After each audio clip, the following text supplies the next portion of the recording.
Hi guys, and welcome back. It's Hannah here from Blue Ferret Boarding, and this month we've been looking all about the extended family of our wonderful furtles.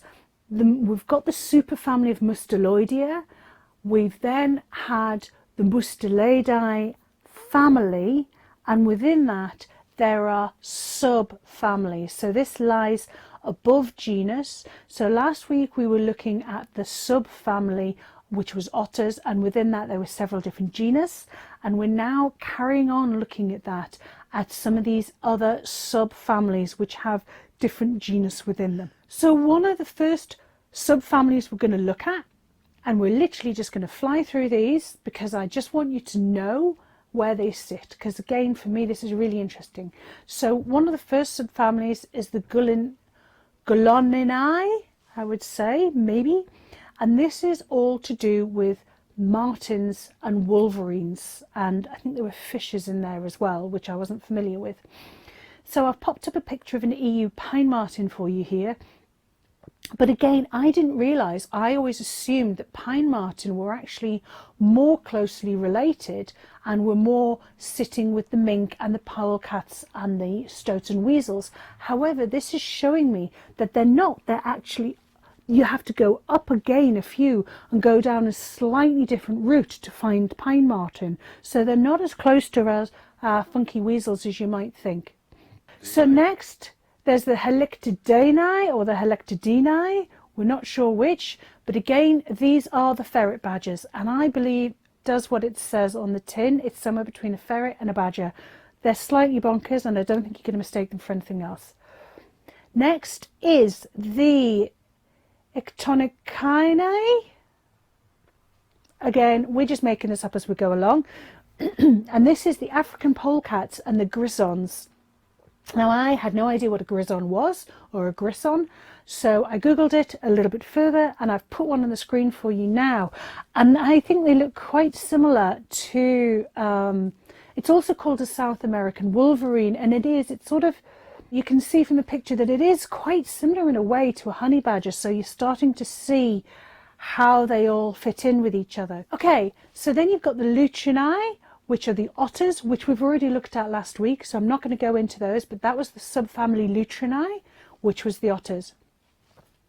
From there, there's another subfamily called the Melinae. There's 8 of these subfamily, if I remember, and this is our Eurasian badger, and this is what we think of when we think of a badger in Britain. This is what we think of, and I've popped a picture up for you here. And what I want you to do is, if you flick through these again, and if you look at, say, the pine marten and a badger, you struggle to get from one to another. But if you look at the pine marten, then if you were to look at, say, the grison, the lesser grison that we've just looked at, and then look at, say, the honey badger, and then the American badger, and then look at our Eurasian badger, I think you can start to see how they are all linked. So then you've got the honey badger, which is the Melivorinae. I'm going to say the Melivorinae, which is a honey badger itself, which are super cute. And again, for me, they are that, I wouldn't say the missing link because that's more of a technical term, but they to me bridge the gap between the shape of a badger and the shape of a more of a mustelid formation, in that they still have that elongated body and their short legs, but the beginning of their face is starting to change ever so slightly, and you're starting to see more of that badger muzzle going on. And they are, again, if you Google honey badgers, they are incredibly intelligent, incredibly naughty, and incredibly wonderful to watch. Okay, so another subfamily is the Mustelinae, which is what we looked at in week 2, all about our close relatives to our furtles, the Mustelinae. And then I think finally we've got the Texidillinae.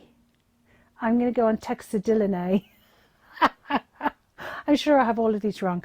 And this is the American badger. And again, that is actually very different too. This is its own subfamily. So you've got subfamily, and then you've got genus, and then you've got species. So if you think, if the American badger has its own subfamily, and then the Eurasian badger has its own subfamily, then actually there's a lot of different genus and then species under that.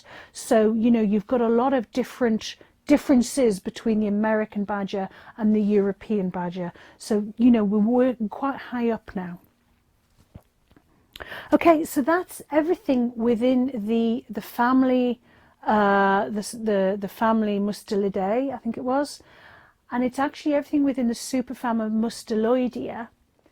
So if we go up again now, so if we move up from the subfamily, if we jump family up to the superfamily, which is the Musteloidea, I think, if we move up again to a sort of, it's a subclassification, I believe, Arctoidea, that Arctoidea, if you follow that a different way, within actually the superfamily Musteloidea, you still have skunk, but it's actually in its own family, Mephitidae, and that is your skunk and your stink badgers.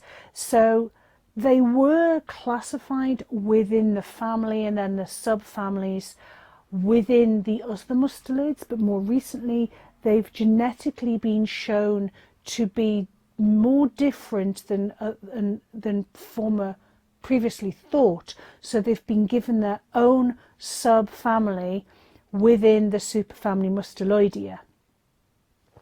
And then if we go back up again to this Arctoidea, as I said, and if we follow it along, you've got the Pinnipedia family, which that is all to do with seals and sea lions. And to think that our little weasels are more closely related to seals and sea lions than they are to bears or to dogs is, for me, just incredible. However, if you look at the giant otter picture from last week and then think of a seal, you can start to see that similarity.